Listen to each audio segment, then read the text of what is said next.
Jake Morrison wiped the sweat from his weathered face as he guided his horse through the rocky canyon. The Arizona sun beat down mercilessly, turning the desert into a furnace that could kill a man in hours.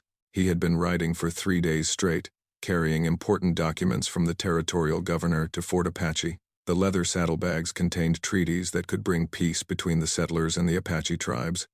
But time was running out. His horse, a sturdy Mustang named Thunder, began to slow down.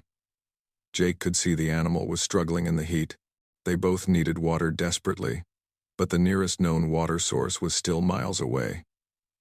Jake's canteen had been empty since yesterday morning, and his lips were cracked and bleeding from the dry desert air. As they rounded a bend in the canyon, Jake suddenly heard voices echoing off the red rock walls. He quickly dismounted and led Thunder behind a large boulder, his hand moving instinctively to his Colt revolver. In this part of the territory, voices could mean Apache warriors, and Jake had heard too many stories about what happened to lone travelers who crossed their path. Peering around the boulder, Jake saw something that made his heart race. A group of Apache women and children were trapped on a narrow ledge about 50 feet up the canyon wall. Below them, a pack of hungry wolves circled like vultures, their yellow eyes fixed on the helpless group above. The women were calling out in their native language, their voices filled with fear and desperation. Jake counted at least 6 wolves, their ribs showing through matted fur. The drought had made prey scarce, and these predators were desperate enough to wait out their human quarry. The Apache women had nowhere to go. The ledge was too high to jump from, and the wolves controlled the only path down. Among the group, Jake could see an elderly woman who seemed to be their leader. Her long gray hair was braided with colorful beads, and even from a distance, he could see intricate tattoos covering her arms and face. These weren't random markings, but sacred symbols that told the story of her tribe and family. The other women looked to her for guidance, but even she seemed helpless against their situation. Jake's first instinct was to ride away quietly. Getting involved with Apache people, even to help them, could lead to serious trouble. The territorial government had strict policies about contact with native tribes, and many settlers would consider him a traitor for helping them. But as he watched the wolves growing more aggressive, pacing closer to the base of the cliff, Jake felt his conscience pulling him in a different direction. The elderly Apache woman began singing in a low, melodic voice. The other women joined her, their voices creating a haunting harmony that echoed through the canyon. Jake realized they were singing what might be their death song, preparing themselves and the children for what seemed inevitable. Thunder snorted softly behind him, and Jake realized his horse was as thirsty and tired as he was. If he used his ammunition to scare off the wolves, he would be defenseless if they encountered hostile Apache warriors later. But if he didn't act soon, these innocent women and children would become a meal for the desperate pack below.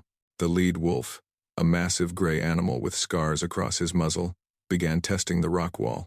He was looking for a way up to the ledge, his powerful claws scratching against the stone as he searched for handholds. The women's singing grew louder, and Jake could hear the fear in their voices despite their brave facade. Jake made his decision. He checked his revolver and counted his bullets. 6 shots, 6 wolves. It would have to be enough. He couldn't stand by and watch innocent people die, no matter what the consequences might be. His father had taught him that a man's character was measured not by his words, but by his actions when no one was watching. Stepping out from behind the boulder, Jake raised his Colt and took careful aim. The first shot echoed through the canyon like thunder, and the lead wolf dropped immediately. The other wolves scattered but didn't run far. They were too hungry to give up easily. Jake's second shot wounded another wolf, sending it limping into the brush. But the remaining 4 regrouped quickly. The Apache women stopped singing and stared down at Jake in amazement. They had expected death, not rescue. Especially not from a white cowboy. The elderly woman spoke rapidly to the others in Apache, and Jake could see them pointing at him with expressions of disbelief. The remaining wolves were now focused on Jake instead of their original prey. This was both good and bad. The women were safer, but Jake now found himself facing 4 desperate predators with only 4 bullets left.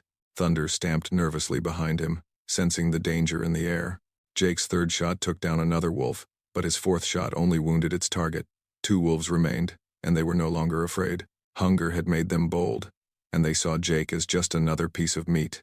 The wounded wolf dragged itself toward him, its eyes filled with savage determination. With steady hands born from years of practice, Jake fired his fifth shot. The wounded wolf collapsed, but the last healthy wolf was already charging toward him. Jake's final bullet flew true, dropping the last predator just feet away from where he stood. The canyon fell silent except for the sound of Jake's heavy breathing and Thunder's nervous whinnying. The elderly Apache woman called down to Jake from the ledge. Though he couldn't understand her words, her tone was clearly one of gratitude. She pointed to herself and said something that sounded like Ayana, which Jake guessed was her name. The other women began talking excitedly among themselves, and Jake could hear relief and amazement in their voices. Jake holstered his empty revolver and looked up at the stranded group. He had solved one problem but created another. How could he get them down from the ledge? The path they had used to climb up had apparently been blocked by a rockslide, trapping them in their elevated position. Looking around the canyon floor, Jake spotted several long pieces of deadwood that flash floods had deposited against the rocks. If he could arrange them properly, he might be able to create a makeshift ladder or ramp that the women could use to climb down safely. As Jake began dragging the heavy logs into position, he noticed that his actions were being watched carefully by the Apache women above. Ayana, the elderly leader, seemed to be studying him with particular intensity. Her dark eyes followed his every movement, and Jake could see her lips moving as if she was speaking quietly to herself. The work was exhausting in the desert heat, and Jake's thirst was becoming unbearable. Several times he had to stop and rest, leaning against the canyon wall to catch his breath. His vision was starting to blur from dehydration, and he knew he was pushing his body beyond its limits.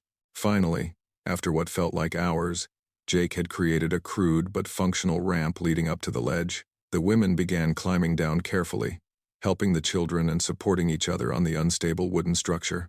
Ayana came down last, moving with surprising agility despite her advanced age. When all the women and children were safely on the canyon floor, Ayana approached Jake slowly. She spoke to him in Apache, her voice filled with emotion that transcended the language barrier. Then she did something that surprised him completely. She took his hands in hers and began examining them carefully, running her fingers over his palms and studying the lines and calluses. Ayana nodded, as if confirming something to herself, then spoke rapidly to the other women. They gathered around Jake, all talking at once in their native language. He felt overwhelmed by their attention and stepped back, unsure of what was happening. The elderly woman seemed to understand his confusion. She pointed to herself and said clearly, "Ayana." Then she pointed to him and waited expectantly. "Jake," he replied, pointing to his own chest. "Jake Morrison." Ayana repeated his name several times, as if testing how it sounded. Then she surprised him again by speaking in broken but understandable English. "Jake, good man, you save us. We remember." Her accent was thick, but her meaning was clear. The other women began gathering items from small bags they carried. Jake watched in fascination as they pulled out various roots, berries, and what looked like strips of dried meat. They were sharing their food with him, offering what little they had to the man who had risked his life to save them. Jake's stomach growled loudly, reminding him that he hadn't eaten since the previous day. But he shook his head and gestured for them to keep their food. They needed it more than he did, especially with children to feed. Ayana seemed to understand his refusal, but she looked disappointed. Instead, she reached into her pouch and pulled out a small gourd. When she removed the stopper, Jake could smell water. Fresh, clean water. His eyes widened with desperate need, but again he tried to refuse. The women and children needed water more than he did, but Ayana was insistent. She pushed the gourd into his hands and spoke firmly in Apache. The other women nodded in agreement, and Jake realized they would be offended if he didn't accept their gift. With shaking hands, he lifted the gourd to his lips and took a small sip. The water was cool and sweet, the most delicious thing he had ever tasted. As Jake drank, Ayana watched him carefully. She seemed to be waiting for something, but Jake didn't know what. When he handed the gourd back to her, she smiled and nodded as if he had passed some kind of test. 3 days had passed since Jake rescued the Apache women and children from the wolves. He had continued his journey toward Fort Apache, but the encounter had left him deeply troubled. Not because he regretted helping them, but because of what happened next. After sharing water with him, Ayana had done something that still confused Jake. She had pulled out a small clay pot filled with dark ink made from charcoal and plant dyes. With practiced hands, she had drawn several small symbols on Jake's left wrist. While speaking in Apache, the other women had watched solemnly, as if witnessing something sacred and important. Jake had tried to protest, not understanding what the markings meant, but Ayanna had been firm. Through gestures and her limited English, she made it clear that these symbols were a gift, a mark of protection that would identify him as a friend to her people. The ink had dried quickly in the desert heat, leaving behind 4 small symbols that looked like a combination of animals and geometric patterns. Now, as Jake approached the military outpost at Fort Apache, he was having second thoughts about the wisdom of carrying Apache markings on his skin. The soldiers at the fort were known for their harsh treatment of anything related to the Apache tribes. If they saw the symbols on his wrist, they might assume he had gone native or, worse, that he was a spy working with the enemy. Fort Apache sat on a dusty plateau surrounded by rocky hills and sparse vegetation. The wooden walls were topped with barbed wire, and guard towers stood at each corner. American flags snapped in the hot wind, and Jake could see soldiers patrolling the perimeter with rifles ready. This was a place built for war, not peace. As Jake rode through the main gate, he pulled his sleeve down to cover the markings on his wrist. The guards barely glanced at him, recognizing him as one of the regular messengers who carried communications between the territorial government and the military command. He had made this trip dozens of times over the past 2 years. Captain William Hayes was waiting for Jake in the command office. Hayes was a career military man with graying temples and cold blue eyes that had seen too much violence. He took the sealed documents from Jake's saddlebag and broke the wax seal immediately, scanning the contents with growing interest. "Treaty negotiations," Hayes muttered, shaking his head. "The politicians think they can solve everything with pieces of paper and fancy words. They don't understand what we're dealing with out here." Jake remained silent, but he found himself thinking about Ayanna and the other women. They hadn't seemed like savage enemies. They had been frightened mothers and grandmothers trying to protect their children from wild animals. The contrast between Hayes' words and Jake's recent experience was stark and troubling. Hayes looked up from the documents. "Morrison, you've been traveling these routes for a long time. What's your read on the Apache situation? Are they really ready to make peace, or is this just another trick?" Jake chose his words carefully. "I think some of them want peace, Captain. The constant fighting is hard on everyone, especially the women and children. But there's mistrust on both sides." "Mistrust?" Hayes laughed bitterly. "That's a gentle way to put it. These people have been raiding settlements and killing innocent families for years. You can't negotiate with savages, Morrison. The only thing they understand is force."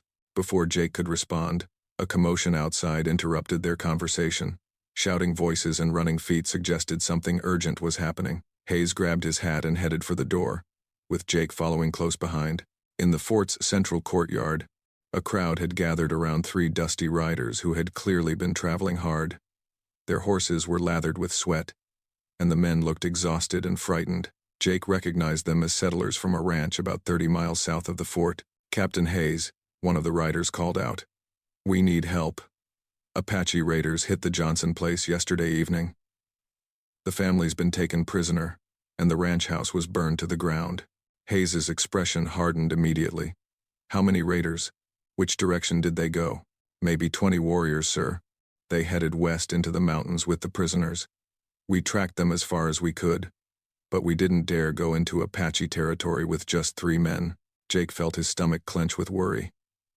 If Apache warriors were taking prisoners, it could destroy any chance of peaceful negotiations. But something about the story bothered him. In his experience, Apache raids were usually hit-and-run affairs focused on stealing horses and supplies. Taking prisoners was unusual and risky. Captain Hayes was already barking orders to his sergeants. "Saddle up 30 men for pursuit. We leave in 1 hour. And send a rider to territorial headquarters. Tell them the peace talks are off. The Apache have chosen war instead." As the soldiers rushed to prepare for their mission, Jake approached Hayes quietly. "Captain, maybe we should verify the details before we abandon the peace process. Sometimes these reports get exaggerated in the telling." Hayes turned on him with cold fury. "Are you questioning the word of these settlers, Morrison? 3 families have already been murdered by Apache raiders this month. How many more need to die before you realize that negotiating with these people is pointless?" Jake backed down, but his mind was racing. The markings on his wrist seemed to burn under his sleeve, and he found himself thinking about Ayana's words. She had said he was a good man, and her people would remember his kindness. Would those same people really be conducting brutal raids on innocent families? The pursuing soldiers rode out of Fort Apache like an avenging army, their horses' hooves raising clouds of dust against the afternoon sky. Captain Hayes led them westward toward the mountains where the Apache raiders had allegedly taken their prisoners. Jake watched them go with a growing sense of unease. That evening, Jake was preparing to begin his return journey when a young Apache brave appeared at the edge of the fort's perimeter. The boy couldn't have been more than 16, and he was clearly terrified of the soldiers. He kept pointing at Jake and speaking rapidly in Apache, but none of the guards understood what he was trying to communicate. Jake approached the boy slowly, remembering the symbols on his wrist that were hidden beneath his sleeve. On impulse, he rolled up his left sleeve, revealing Ayana's markings. The young brave's eyes widened with recognition, and he began speaking more urgently. Though Jake couldn't understand the words, the boy's gestures were clear. He was pointing toward the mountains and making motions that suggested people in danger. He kept touching his own wrist and pointing at Jake's markings, as if the symbols gave him the right to ask for help. Jake realized this might be connected to the alleged raid on the Johnson Ranch, but something in the boy's manner suggested the situation was more complicated than the settlers had reported. The young Apache seemed desperate to communicate something important, and he had specifically sought out Jake because of the protective markings, making a quick decision that could cost him his career or even his life. Jake gestured for the boy to lead him away from the fort. They slipped away quietly in the gathering darkness, with Jake following the young brave into the rocky hills west of the military post. The boy led Jake to a hidden canyon where a small group of Apache people had taken shelter. Jake recognized Ayana immediately, along with several of the women he had saved from the wolves. But there were also men present now, including warriors who looked at Jake with suspicion and hostility. Ayana stepped forward when she saw Jake, speaking rapidly to the warriors in Apache. She pointed to Jake's wrist, and he rolled up his sleeve to show the sacred markings she had drawn there. The warriors' expressions shifted from hostility to surprise and then to something approaching respect. Through a combination of Ayana's broken English and elaborate gestures, Jake began to understand what had really happened at the Johnson Ranch. A group of young Apache warriors, acting without the approval of their tribal elders, had indeed raided the settlement. But instead of taking prisoners, they had rescued 3 Apache women who were being held against their will by the rancher. The situation was far more complex than either the settlers or the military realized. Johnson had apparently been using Apache women as forced labor, keeping them in conditions that amounted to slavery. The young warriors had acted to free their sisters, but in the process, they had burned the ranch buildings and taken several horses as compensation for the mistreatment. Jake listened to this explanation with growing horror. If this was true, then Captain Hayes was leading 30 soldiers on a mission based on false information. The innocent rancher was actually a criminal, and the Apache warriors were attempting a rescue, not conducting a raid. But Jake also realized that proving this story would be nearly impossible. The soldiers would never believe Apache testimony over the word of white settlers, especially when emotions were running high. The pursuit party was probably already deep in the mountains, looking for enemies who were actually the victims of injustice. Ayana seemed to understand Jake's dilemma. She spoke softly to him in English, her weathered face filled with sadness. White soldiers come to kill. You have markings of protection. Maybe you can stop the killing. Jake stared at the symbols on his wrist, finally beginning to understand their true significance. They weren't just marks of friendship or gratitude. They were sacred symbols that identified him as someone who could move between the two worlds, someone who might be able to prevent the cycle of violence and revenge that was about to begin. The young Apache brave who had come to find him was one of the warriors involved in the Johnson Ranch incident. Through Ayana's translation, Jake learned that the boy's sister had been one of the women held captive by the rancher. The rescue had been an act of family loyalty, not military aggression. As Jake looked around at the faces surrounding him in the flickering firelight, he realized that these people weren't the savage enemies that Captain Hayes described. They were families trying to survive in a harsh land, facing injustices that would drive any people to desperate actions. But Jake also knew that his position was incredibly dangerous. He was a white man in the middle of Apache territory, trusted only because of symbols on his skin that he barely understood. If the military discovered his location, they would assume he had been captured or had gone over to the enemy side. The night was growing cold, and Jake had to make a decision that would affect not only his own future but potentially the lives of dozens of people on both sides of the conflict. The sacred markings on his wrist had become both his salvation and his burden. Jake Morrison stood at the edge of a cliff, watching the sun rise over the desert while facing the most important decision of his life. Below him in the canyon, 30 heavily armed cavalry soldiers were approaching the Apache hiding place. Above him on the rocky plateau, Captain Hayes was positioning his men for what he believed would be a surprise attack on dangerous raiders. The sacred markings on Jake's wrist seemed to burn in the morning light. Over the past week, those simple symbols had transformed him from a neutral messenger into someone caught between two worlds. He had learned the truth about the Johnson Ranch incident, but convincing anyone else of that truth would require him to reveal his secret contact with the Apache people. Through his field glasses, Jake could see Ayanna and the other Apache families preparing for what they believed might be their final battle. The elderly woman moved among her people with calm dignity, speaking softly to the children and embracing the warriors. She had given Jake those protective markings believing they would save his life, not knowing they would put him in the position to save hers. Captain Hayes and his soldiers were now less than a mile away from the Apache camp. Jake could hear the sound of horses moving across the rocky ground and the metallic clink of weapons being checked and prepared. In less than an hour, the canyon would become a battlefield where innocent people would die based on lies and misunderstanding. Jake made his choice. Rolling up his sleeve to expose Ayanna's markings, he walked down the narrow trail toward the Apache camp. Several warriors saw him coming and raised their rifles, but Ayanna quickly spoke to them in Apache. The symbols on his arm still carried weight, even in this desperate situation. "Jake, good man," Ayanna said when he reached the camp. "You come to say goodbye before soldiers kill us?" "I come to stop the killing," Jake replied. "But I need your help. The soldiers think you're dangerous raiders. I have to show them you're just families trying to survive." Ayanna translated his words to the other Apache people. Jake could see hope flickering in their eyes, but also skepticism. They had been betrayed by white promises too many times before. Why should they trust this cowboy, even one marked as a friend? "How you stop 30 soldiers?" asked a young warrior whose sister had been rescued from the Johnson Ranch. "They come to kill. We fight or we die." Jake pointed to the markings on his wrist. "These symbols, what do they mean exactly?" Ayanna studied his face carefully before answering. "They say you are bridge between worlds, man who walks in both places without belonging to either. Very rare, very sacred." "Then maybe it's time I acted like a bridge," Jake said. He asked Ayanna to gather all the women and children in the center of the camp, along with the 3 rescued women from the Johnson Ranch. If Captain Hayes could see the victims of the ranchers' crimes, perhaps he would understand that the situation wasn't what he believed. Jake also asked the Apache warriors to put down their weapons and stand peacefully beside their families. This request caused angry arguments among the men. They had expected to die fighting, not surrendering helplessly to their enemies.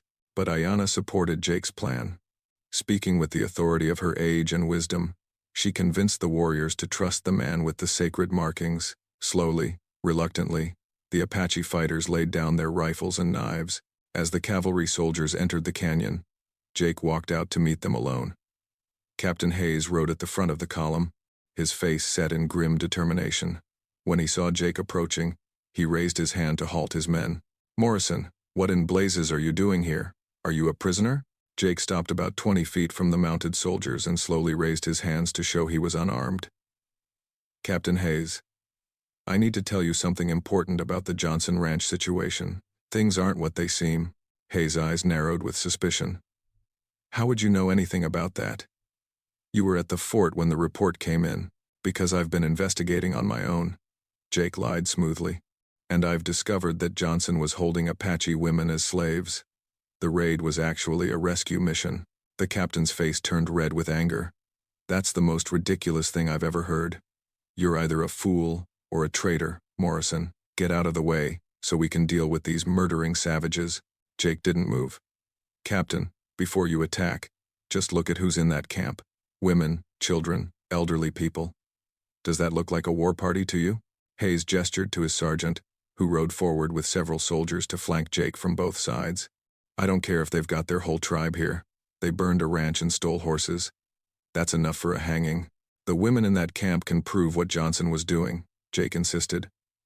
"They bear the scars of his whips and chains. At least talk to them before you start shooting. For a moment, Jake thought he had reached the captain. Hayes seemed to be considering the possibility that there was more to the story, but then one of the Apache children began crying in the distance, and the sound triggered something violent in the military man's mind. "Enough," Hayes shouted. "I won't be fooled by Apache tricks or soft-hearted sentiment. Men, prepare to advance." Jake realized that words alone wouldn't stop what was about to happen. Desperate, he made a decision that would either save lives or cost him his own. He rolled up his left sleeve and showed the sacred markings to Captain Hayes and all the soldiers. "I carry the protection marks of the Apache people," Jake announced loudly. "By their law and their tradition, I stand between these families and your guns. If you want to attack them, you'll have to go through me first." The soldiers stared at Jake's wrist in shock and confusion. Several of them had heard stories about Apache protection markings, though none had ever seen them before. The symbols seemed to glow in the desert sunlight, mysterious and somehow powerful. Captain Hayes was furious. "You're a traitor, Morrison. No white man takes Apache markings unless he's turned against his own people. Men, arrest this traitor and prepare to attack the camp." But something unexpected happened. The soldiers hesitated. They had known Jake for years as a reliable messenger and an honest man. Seeing him willing to risk his life to protect the Apache families made them question what they thought they knew about the situation. Sergeant Miller, Hayes' second-in-command, spoke up carefully. "Captain, maybe we should hear what Morrison has to say, if there's even a chance he's telling the truth about the Johnson place. We need to know before we attack civilians." Hayes turned on his sergeant with cold rage. "Are you questioning my orders, Sergeant? These are Apache raiders, and we have our duty to perform." But Jake could see doubt spreading among the soldiers. They were looking at the peaceful camp where women held children and elderly people sat quietly in the morning sun. This didn't match their expectations of a dangerous war party. Jake pressed his advantage. "Captain, I'm asking you to send one man into the camp with me. Let him see the rescued women and hear their stories. If I'm lying, then you can arrest me and attack the camp. But if I'm telling the truth, then you'll be preventing a terrible injustice." The standoff continued for several tense minutes. Hayes clearly wanted to order the attack, but his men were no longer eager to follow such orders. The sight of Jake's sacred markings and his willingness to stand between the soldiers and the Apache families had shaken their certainty about the righteousness of their mission. Finally, Sergeant Miller made the decision that would change everything. "I'll go with Morrison, Captain. If he's lying, I'll arrest him myself. But we need to know the truth before we start shooting." Hayes was trapped. If he ordered an attack now, he would be acting against the advice of his own sergeant and the obvious reluctance of his men. Reluctantly, he agreed to let Miller accompany Jake into the Apache camp. As they walked toward the waiting families, Jake felt the weight of responsibility on his shoulders. The sacred markings had given him the authority to speak for both sides, but now he had to prove that bridge building was possible, even in the midst of hatred and fear. Ayanna stepped forward to meet them, her dignity intact despite the desperate circumstances. Through careful translation and with the help of the rescued women, she told Sergeant Miller the true story of the Johnson Ranch. She showed him the scars on the women's backs and arms, evidence of months of brutal treatment. Miller listened with growing horror as he realized the scope of Johnson's crimes. The rancher had been kidnapping Apache women and forcing them to work in conditions that no human being should endure. The young warriors who attacked the ranch had been trying to save their sisters and daughters, not conducting a random raid. When Miller returned to report to Captain Hayes, his face was pale with shock and anger. "Captain, Morrison is telling the truth. Johnson was running a slavery operation. These Apache people are victims, not criminals." Hayes refused to believe the report. "I don't care what stories they told you, Sergeant. Our orders are to punish the raiders who attacked that ranch. I won't be swayed by Apache lies and propaganda." But the soldiers around Hayes were no longer with him. They had heard Miller's report, and they could see the evidence of Jake's sacred markings. Most importantly, they could see that the people in the camp were families seeking justice, not warriors seeking war. One by one, the cavalry soldiers laid down their weapons. They would not attack innocent families, regardless of their captain's orders. Hayes found himself isolated and outnumbered by his own men. In the end, Captain Hayes had no choice but to accept the truth. The Apache families were allowed to leave peacefully, taking with them the rescued women, and the promise that Johnson would be investigated for his crimes. The peace treaty negotiations would continue, with Jake serving as a trusted intermediary between both sides. As the Apache people prepared to depart the canyon, Ayanna approached Jake one final time. She examined the markings on his wrist and nodded with satisfaction. "Bridge between worlds," she said in English. "You understand now. Not belong to one side or other. Belong to justice, belong to peace." Jake watched the families disappear into the desert landscape, carrying their children and their hope for a better future.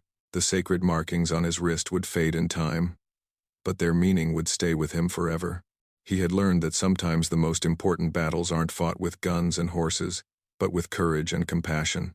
The cowboy who had started this journey as a simple messenger was now something far more complex and valuable. He had become what Ayanna's markings declared him to be: a bridge between worlds, a man who could stand in the space between enemies and find the path to peace. Years later, when the Apache Wars finally ended and the territories became states, people would remember the day when sacred markings saved lives and changed the course of history. They would remember Jake Morrison, the cowboy who roared, "Enough, I'll take them," when faced with injustice, and how his willingness to carry Apache symbols on his skin became the key to understanding between two peoples who had forgotten how to trust. The desert sun continued to shine on a land where bridges could be built even across the deepest divides, where sacred markings could transform a simple messenger into an agent of peace, and where courage could triumph over hatred when good people chose to stand together against injustice.